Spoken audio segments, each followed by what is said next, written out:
এখানেই দাঁড়িয়ে একটু বড় করে এখানেই দাঁড়িয়ে বড় করতে হবে চারিদিকে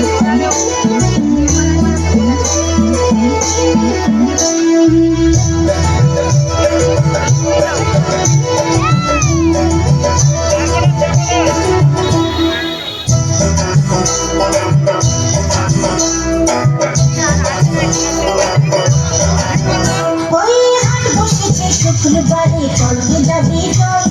ছোট্ট নদী পেরিয়ে যাব ভাঙবো জল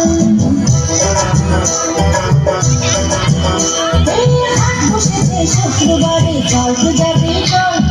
ছোট্ট নদী পেরিয়ে যাব ভাঙবো জল কিনবো শাড়ি গয়না কাঠি মাথায় মাথাতে কিনবো শাড়ি গয়না কাঠি মাথায় মাথাতে